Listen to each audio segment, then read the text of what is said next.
welcome of you, ladies and gentlemen. A noticeable progress has been achieved on both sides of the fourth bridge in Mosul. The Iraqi forces are about to defeat Daesh once and for all. Also, the Iraqi forces are about to go after Daesh even abroad, and specifically in Syria or in Syrian areas. Thus, a coordinated call has been made to start an airstrike that targets Daesh in this area of Syria. Now, that was said by the Iraqi Prime Minister Haidar al-Abadi in a press conference he led in Wasat province. لا توجد قوات مقاتلة أجنبية على الأرض العراقية. But I confirm that the Iraqi fighters are the only one who are fighting in the battlefield against Daesh. I order the aviation forces to strike some targets in Abu Kamal in Syria and south of Al-Qaim in Iraq. Our information about the explosions that recently happened in Baghdad were planned and created in south of Al-Qaim and Abu Kamal in Syria. That's why we decided to strike these two targets. Furthermore, we've been supported by the National Alliance, which provided us with a sky image of the targets just to be sure what we are about to strike, and not to kill any civilians, but to cause Daesh several losses in return.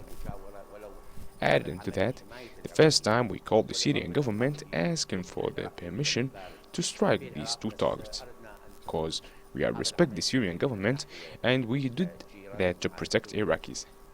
Also, we did that so clear, so fast, and with the permission from the Syrian government. Let it be a message to Daesh that we can reach you even if you are out of the Iraqi borders. Now, security-wise, new military operations by the counter-terrorism have been started to secure a Shubkak area of Al-Mamun liberated neighborhood in the right flank. And this came according to information provided by the officials of IraqiaNews TV earlier.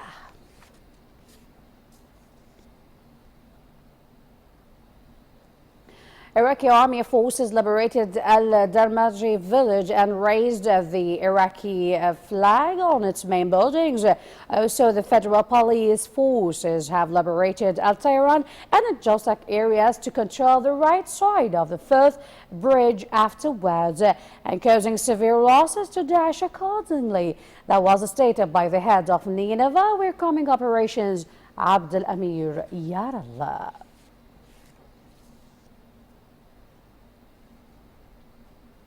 Also, mutual military plans have been agreed on between the operations of Nineveh We're Coming and the Popular Mobilization Units regarding the upcoming operations on the on the right flank of Mosul.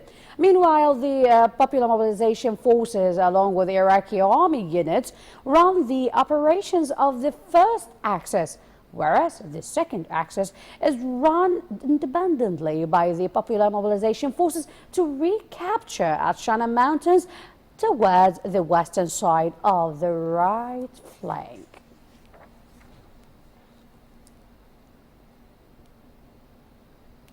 Popular Mobilization Forces made a progress on the matter of liberating the villages close to Tel Afar district that was surrounded in full by now.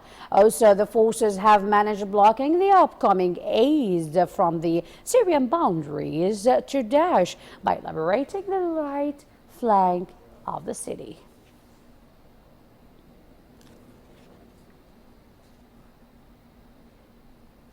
Emergency camps of 4,000 tents with full surfaces receives ITPs to be reopened in Hammam al-Alil in the right flank of Mosul. This camp offers humanitarian aids and the needed surfaces. Also, it is considered as a sign of security cooperation and an essential part to support the IDPs of the right flank.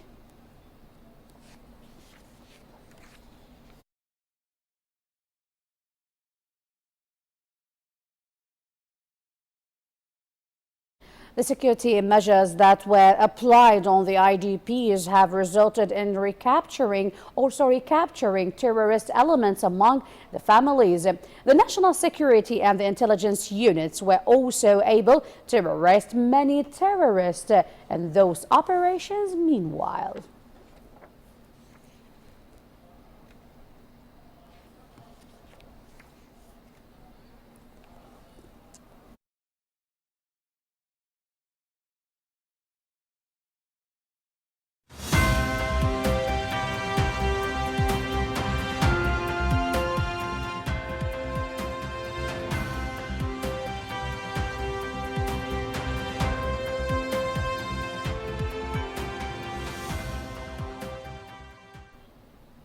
Now we go to Paris, where the French President François Hollande asserted on his country's support continuation to Iraq in its fight against terrorism.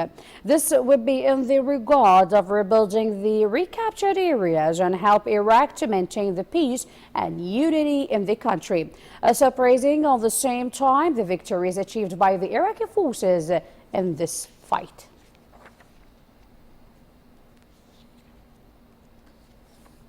Going back to Baghdad, the engineering staff started its missions to reconstruct the bridges that were destroyed by Daesh. This process ought to be initiated as soon as any area to be recaptured in full. That would be reached in a direct funding from the Reconstruction Fund for areas affected by terroristic operations.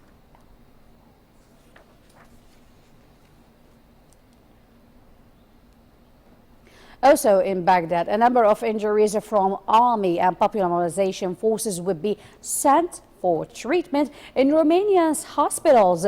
The treatment of the urgent medical conditions would take the priority in this regard.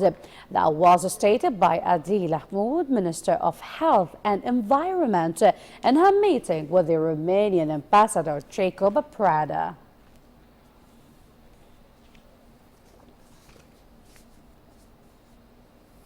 Ladies and gentlemen, thanks for watching. See you soon.